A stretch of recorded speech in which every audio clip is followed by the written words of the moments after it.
అంత సీన్ లేదు. కనీసం 2 పూట్ల, అది కూడా లేదు. కనీసం 1 పూట, కనీసం ఇంట్లో ఒక్కరన్నా దీపం లాంటి వ్యక్తులు. అందరే సోంబేర్లు, సోమర్లు, మంపోళ్ళు, ఆశోదోళ్ళు అయితే ఎట్టండి ఇల్లు బాగుపడేది? అవునా?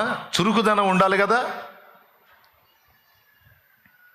గుర్తుపెట్టుకు, ఇంకొక మాట కూడా చెప్తున్నాను. ఎప్పుడైతే అలాంటి బలిపీఠం ఇంట్లో ఉంటుందో, కనీసం 2 కలిసి రోజు ప్రార్థన చేసే అనుభవం ఏ గృహంలో ఉంటుందో ఆ ఇంట్లో సాతాను కార్యాలు నెరవేరవు. లేకపోతే ప్రార్థనా బలిపీఠాన్ని వాడు ఆర్పగలిగితే ఇక దయ్యాలు వచ్చి ఇంటి బయట కాదు ఇంట్లో కాపురం పెడతాయి. అది విషయం. అందుకే బలిపీఠం మీద అగ్ని నిత్యము మండుచుండవలెను అన్నాడు. సంఘాల్లో కూడా గొడవలు ఎందుకు? చిన్న చిన్న సంఘాలు, ఆడ జరిగిన సేవ గోరంతా, దానికి మళ్ళీ పంచాయతీలు. ఆడ మొత్తం 100 మంది ఉండరు. సమస్య. నేను చెప్తున్నా, రోజు ఆ సంఘం కోసం కనీసం 2 ఏకీభవించి ప్రార్థన చేసి ఆ బలిపీఠము ఆ సంఘములో ఆ మందిరములో లేనప్పుడు ఖచ్చితంగా దురాత్మల దాడే జరిగిద్ది ఆ వ్యక్తుల మీద. బలిపీఠం మీద అగ్ని ఆరిందంటే చీకటి ఆవరించిద్ది. అగ్ని ఆరకూడదు, చీకటికి ప్లేస్ రాకూడదు. ఈరోజు నీ కుటుంబంలో అంధకారం ఆవరించిందంటే కారణం ఏంటి? అదే కారణం.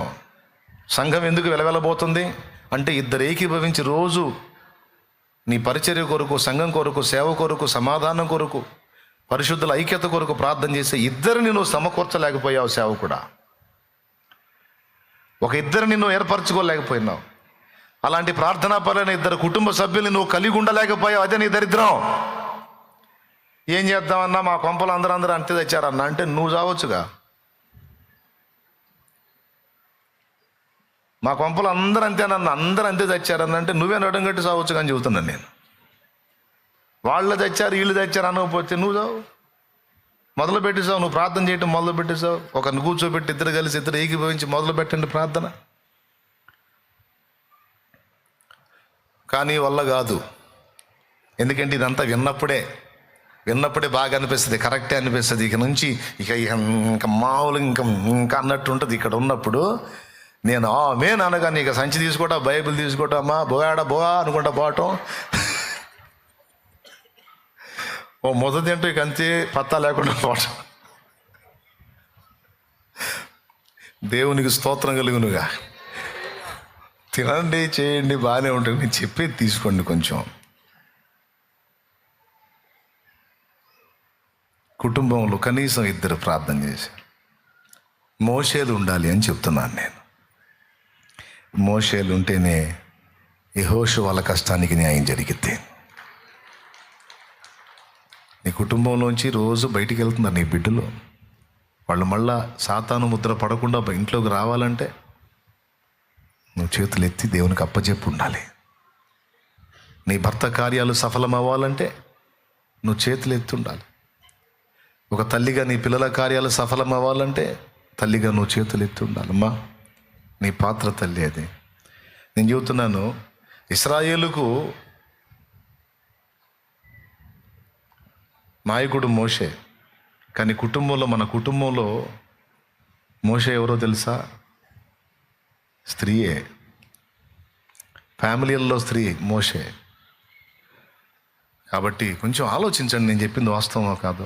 మీ వల్ల అవుతుందేమో చూడండి. ఎన్నిసార్లు చెప్పాను నేను, ఫ్యామిలీ ప్రేయర్ కనీసం 2 కలిసి చేయండి. అరగంట చేయండి, మొదలు పెట్టండి, ముందు ట్రై చేయండి అని ఎన్నిసార్లు చెప్పా. మీ వల్ల అయిందా? నిజమేనన్నా, విన్నాం కానీ కాలేదన్నా అన్నోళ్ళు చేతులు ఎత్తండి. షో చేయొద్దు. విన్నాం కానీ వల్ల కాలేదన్న అన్నోళ్ళు చేతులు ఎత్తండి.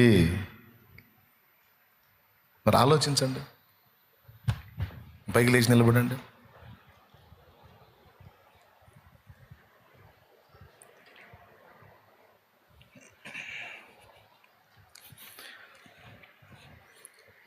ప్రార్థన బలిపీఠము నేలకూలే, రోదన విద్యను నే మరచిపోతీ. కొంతమంది పిల్లలు వచ్చి నా దగ్గర ఏం చెప్తారు తెలుసా? అన్న, మేము ఇంత కృప పొంది ఈ స్థితిలో ఉన్నామంటే మా అమ్మ కన్నీళ్ళన్నా, మా అమ్మ కన్నీళ్ళన్నా విసిగించదన్నా, బ్రతిమలాడిద్ది. అమ్మా ప్రార్థన చేద్దాం వస్తావా అని రిక్వెస్ట్ చేసిద్ది. ఆమె పిలిస్తే వెళ్ళి మోకాళ్ళు వేయాలనిపించిద్దన్నా. రోజు ఎవరినో ఒకళ్ళని, నన్నో మా చెల్లినో మా అన్ననో డాడీనో ఎవరినో ఒకళ్ళని పిలిచి కూర్చోబెట్టిద్ది. విసిగించదు,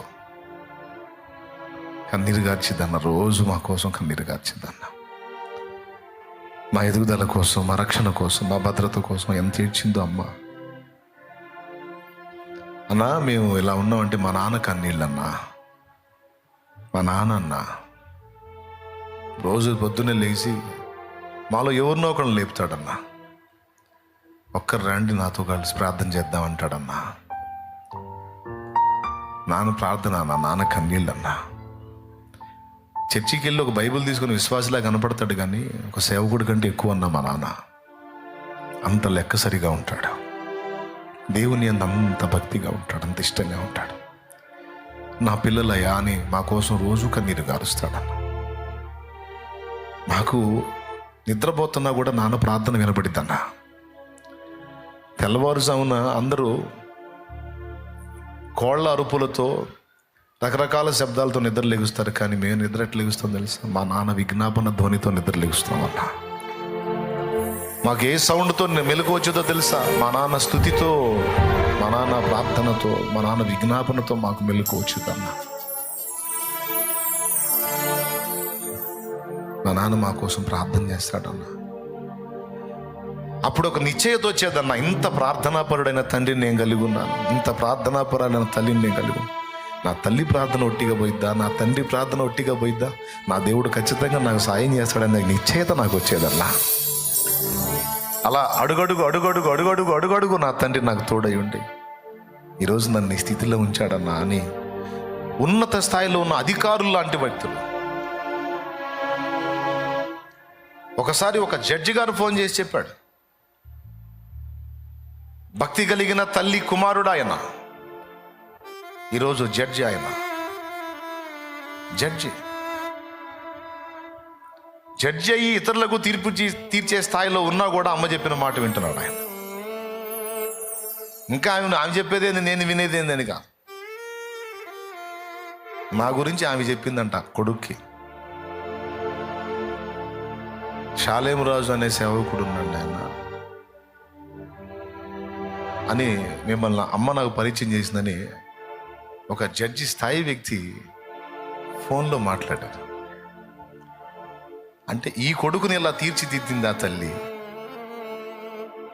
ఎస్తేరు రాణి అయి కూడా మొర్దెకాయ మాటకు లోబడుతుంది అన్నట్టు ఈయన ఉన్నత స్థితికి వెళ్ళి కూడా ఇంకా అమ్మ చెప్పిందనే మాట చిన్న పిల్లాడిలా చెప్తున్నాడంటే దేవునికి ఎంత బాగా కనెక్ట్ చేసింది ఆ తల్లి అని అనిపించింది. ఆమె ఒక పాట చెప్పిందంట, వేణోళ్ళ కొని ఆడిన అనే పాట వినయ్యా, అది ఎప్పుడు గుర్తుపెట్టుకోయా అని చెప్పిందంట.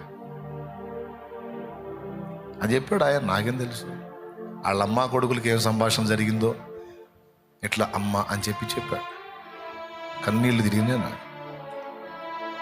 ఈరోజు నీవు బిడ్డల్ని కన్నావు, వాళ్ళ భవిష్యత్తు దేవుడు ఆశీర్వదించి దేశము యొక్క ఉన్నత స్థలములోకి వాళ్ళు ఎక్కాలి. ఎందుకు నీ పిల్లలు శాపగ్రస్తులుగా ఉండాలి? ఎందుకు నీ కుటుంబం దరిద్ర కొట్టు స్థితిలో ఉండాలి? ఎందుకు నీ పిల్లలు వాళ్ళకి వీళ్ళకి చేతులు చాపే స్థితిలో ఉండాలి? ఎందుకు ఉండాలి? దేవుని పిల్లలు ఎక్కొద్దా ఉన్నత శిఖరాలు? దేవుని పిల్లలు సాధించొద్దా? దేవుని పిల్లలు డాక్టర్లు కావద్దా? చిలకలూరుపేట లోకల్ హాస్పిటల్, ఒక హాస్పిటల్ నేను ఎరుగుతున్నాను. మొన్న గోపి కోసం పోయాను. డాక్టర్ కొమ్మినేని వీరశంకర్రావు గారి కుమార్తె సోదరి. ఒకసారి 2 ఒక పేషెంట్ని తీసుకొని వెళ్ళాను నేను. 2 చాలా క్రితం. డాక్టర్ ఆమె అసలు ఆ జామున రారు మనుషులు, ఎందుకంటే కరెక్ట్గా భయంకరంగా నిద్ర పట్టే టైం అది. ఆ టైంలో తీసి నేనెవరో కూడా తెలియదు, ఒక పక్కన నిలబడ్డాను. కానీ మామూలుగా వచ్చి ఆ జామున వచ్చి వైద్యం చేసి వెళ్ళింది. పోయే ప్రాణాన్ని నిలబెట్టి వెళ్ళింది ఆమె. మొన్న ఆమె నాకు కలిసినప్పుడు చెప్పాను, మీరు వాళ్ళ దగ్గర ఉన్న కేసులన్నీ కూడా డేంజర్ కేసులు, ఆయా పోయా అన్నట్టు.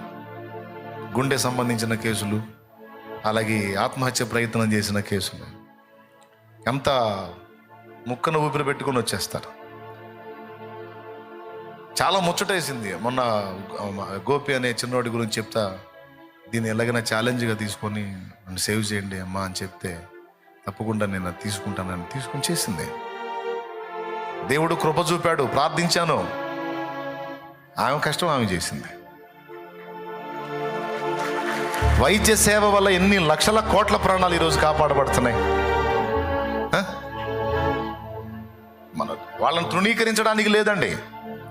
పోయే ప్రాణాలు ఎన్నింటినో నిలబెట్టి ఈరోజు కుటుంబాలకు, వ్యక్తుల్ని అప్పచెప్తా ఉన్నారు వైద్యులు. దేవుని పిల్లలు వైద్యులు ఇంకా ఇంకా ఇంకా ఎక్కువ ఎందుకు కాకూడదు? అందుకే అన్న, నేను ఇట్లా డాక్టర్ కావాలనుకుంటున్నానంటే ఎగిరి గంతేసి ప్రార్థన చేస్తా, ప్రభా బిడ్డను దీవించి అలాగ తయారు చేయను, ఆయన సహాయం చేయను, మనస్ఫూర్తిగా ప్రార్థన చేస్తా. నీ బిడ్డలు వైద్యులు కావాలి, నీ బిడ్డలు ఉన్నతమైన స్థితిలో ఉండాలి, నీ బిడ్డలు ఉన్నతమైనవి సాధించాలి, నీ బిడ్డలు ప్రజాక్షేమం కోసం వాడబడే యోధులు కావాలి. ఇవన్నీ జరగాలంటే ఓ తల్లి, ఓ తండ్రి, నీ ఇంట్లో నువ్వు ఒక మోషేవి కావాలి. అలాగే పరిచర్య కూడా అనేక ప్రాంతాలకు విస్తరిస్తుంది. ఇంకా అనేక ప్రాంతాల్లో ద్వారాలు తెరవబడుతున్నాయి. ఇంకా అనేక ప్రాంతాల్లో దేవుని పని వ్యాపించున్నట్లు, ఇంకా అనేకమైన దైవజనులు లేచున్నట్లు, గొప్ప ఉజ్జీవం మన తరంలో చూచున్నట్లు మన సంఘములో కూడా మోషేలు కావాలి. మన సంఘాల్లో కూడా మోషేలు కావాలి. మందిరాలకు తాళాలేసి ఆదివారం తాళం వేస్తే కూటమైన తర్వాత మళ్ళీ ఆదివారం వచ్చి తాళం తీసే దరిద్ర కొట్టు పరిస్థితి దేవుని మందిరాల్లో, దేవుని సంఘములో ఏ సంఘానికి ఉండకుండును గాక. ప్రతిరోజు దేవుని మందిరములో ప్రార్థించే కనీసం 2 వ్యక్తుల్ని దేవుడు ఏర్పరచాలి. కాబట్టి దయచేసి ఈ విషయాలు దృష్టిలో పెట్టుకోండి బిడ్డలారా. అద్దె ఇళ్లలో నువ్వు ఉండటం కాదు, నువ్వు అనేక మందికి అద్దెకి ఇచ్చే ఇంటిని నువ్వు కలిగి ఉండాలి. అలాంటి స్థితి నా తండ్రి నీకు ఇవ్వాలి.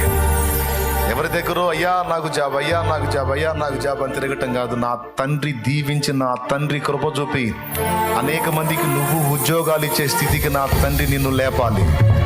అదే జరగాలి. వైద్యం పొందడమే కాదు, వైద్యం చేసే వైద్యుడిగా, వైద్యురాలిగా నువ్వు తయారు కావాలి. నీ బిడ్డలు తయారు కావాలి. దేశం యొక్క ఉన్నత స్థలాల్లో, అది పోలీస్ డిపార్ట్మెంట్ కానీ, న్యాయశాఖ కానీ, అది ఏ విధమైనదైనా కానీ, అందులో ప్రతి ఉన్నత స్థలములో పరిశుద్ధుల బిడ్డలు ఉండాలి. నా దేవుడు అన్యాయస్తుడు కాదు. నువ్వు ప్రార్థించు. దైవజనులు లేవాలి నీ ఇంట్లో నుంచి, దైవజనురాళ్ళు లేవాలి నీ ఇంట్లో నుంచి. గొప్ప వ్యక్తులు, సమాజానికి మేలుకరమైన వ్యక్తులు, ప్రాణాలను నిలబెట్టే వ్యక్తులు, జీవితాలను కట్టే వ్యక్తులు, సమాజానికి మేలుకరమైన వ్యక్తులు నీ ఇంట్లో నుంచి లేవాలి. నీ కుటుంబంలో నుంచి లేవాలి.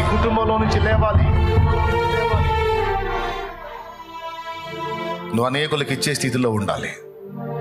చేజాపి వాళ్ళకి వెళ్ళకి ఎవరిస్తారా అని ఎదురు చూసే పరిస్థితి నీకు ఉండకూడదు. ఆ స్థితి నీకు ఉండకూడదు.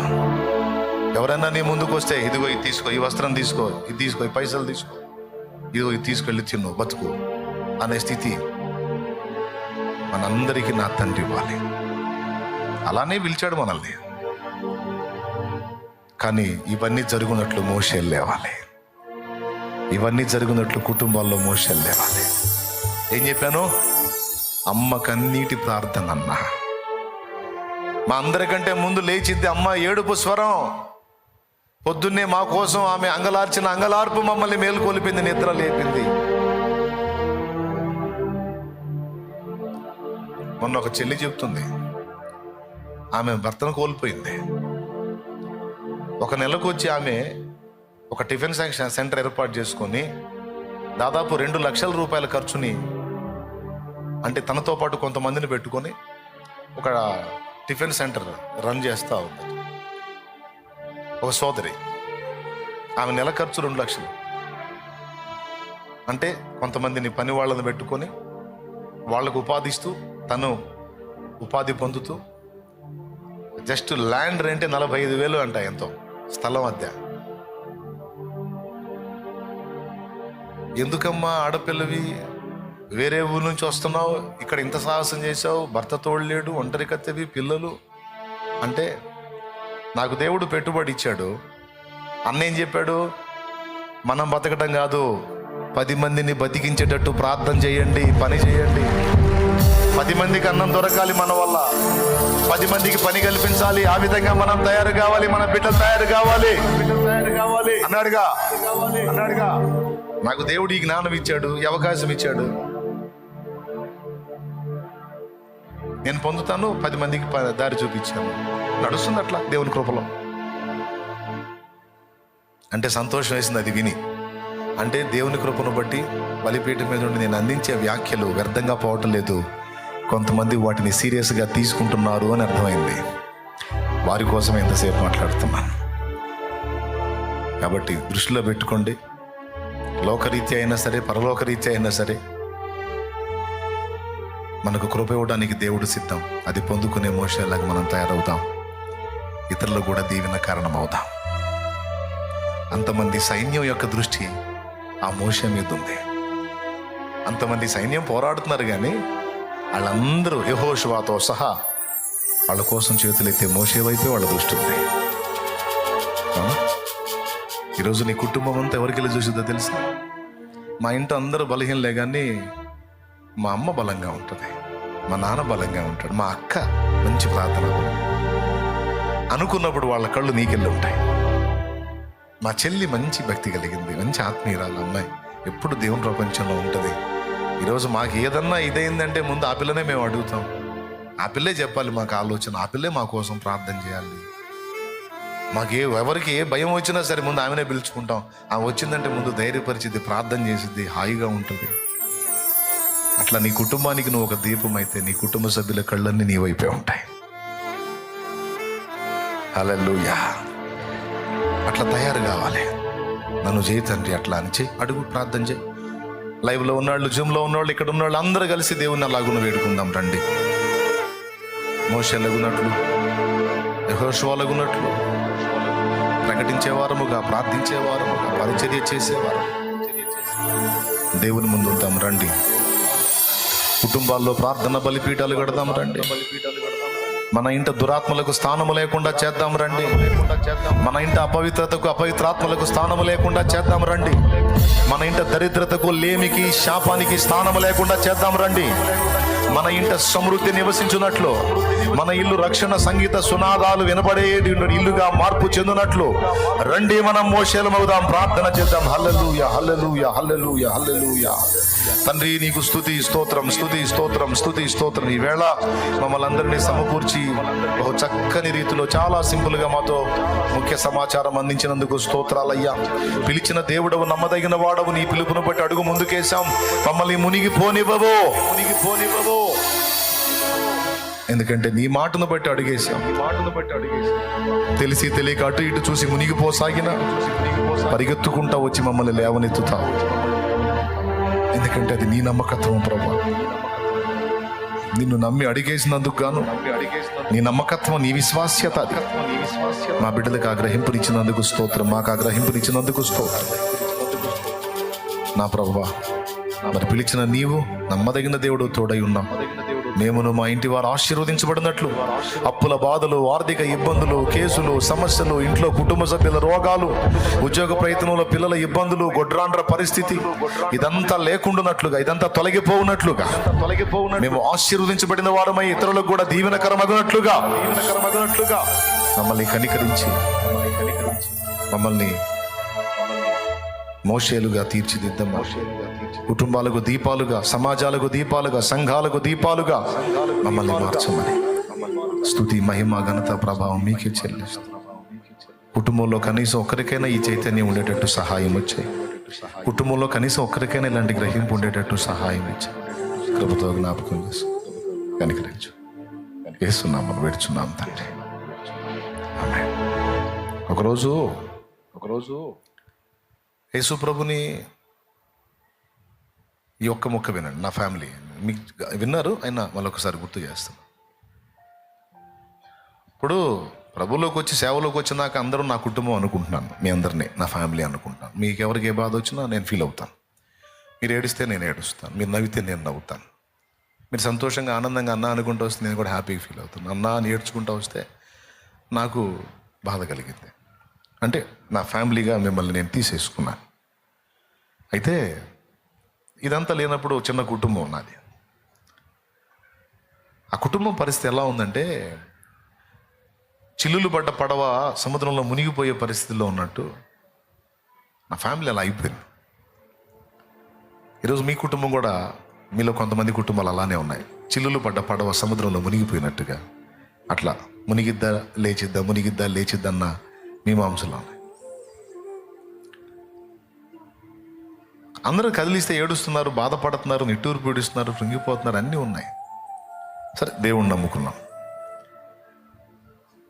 దేవుణ్ణి నమ్ముకోవడానికి మొదటి అడుగు నా చేత దేవుడు వేయించాడు. ఫస్ట్ నిజమైన దేవుణ్ణి తెలుసుకోవటానికి నాకే అవకాశం దక్కింది. అది కూడా ఎందుకంటే ఆ ఫ్యామిలీని గురించి ఒక కలత ఉండింది నా గుండెల్లో. చివరికి నా ఫ్యామిలీ ఏమైపోతుంది, ఇదేంది అందరం కలిసి మందు తెచ్చుకొని తాగుదాం అనుకుని ఎందుకు అనుకున్నాం, అసలు అంత ఆ కండిషన్ ఎందుకు వచ్చింది, చచ్చిపోదామని ఎందుకు వచ్చింది అని ఒక ఏడుపు. సరే, ఆ దుఃఖంలోనే దేవుడు దర్శించాడు. దేవుడు దర్శించిన తర్వాత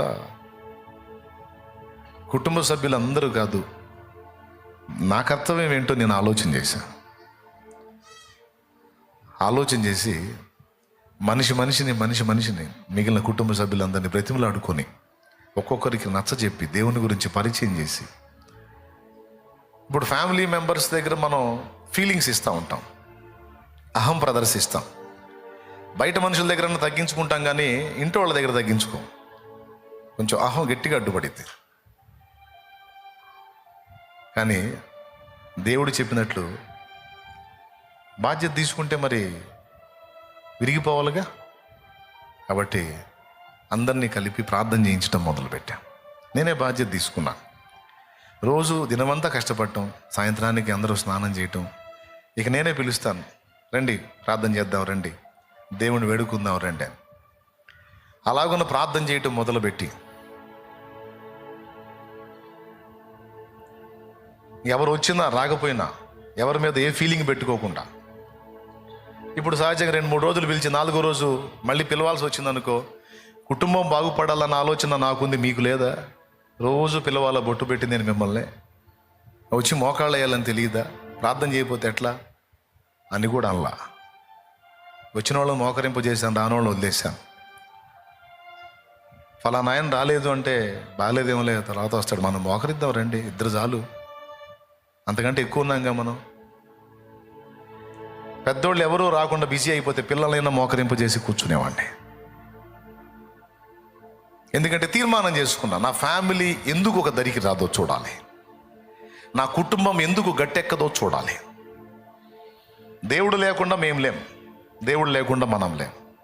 దేవుడు ఉన్నాడు. సుడిగుండంలో మునిగిపోయే నావని దరికి చేర్చే శక్తి దేవుడికి ఉంది. చచ్చిపోదాం అనుకున్నాం, దానికంటే ఇది బెస్ట్గా. కాబట్టి దేవుని పాదాలు పట్టుకుందాం చావటం కంటే. నేనే ఆ విషయాన్ని తీవ్రంగా తీసుకొని మొదలుపెట్టి ఆ ప్రార్థన చేయటం, ఆ మోసే పాత్ర తీసుకున్నాను నా ఫ్యామిలీలో. ఈ గొడవ అంతా ఎందుకు, సింపుల్గా చెప్పాలంటే మోసే పాత్ర తీసుకున్నాను.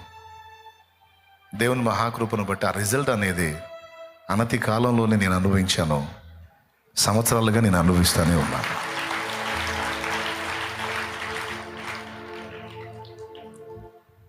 కుటుంబంలో ఎవరో ఒకళ్ళు అట్లాగా నడుం కట్టి చిత్తశుద్ధి కలిగి ఫ్యామిలీని ఒక కొలిక్కి తెచ్చుకోవాలనే భారంతో స్త్రీ అయినా పురుషుడైనా నడుం కట్టాలి. అందరే బాధ్యత రాహిత్యంగా ఉంటే కుటుంబాలు శాపాన్నే మోస్తాయి, కానీ ఆశీర్వాదం ఎక్కడి నుంచి వచ్చింది? కాబట్టి కొంచెం ఆలోచించండి.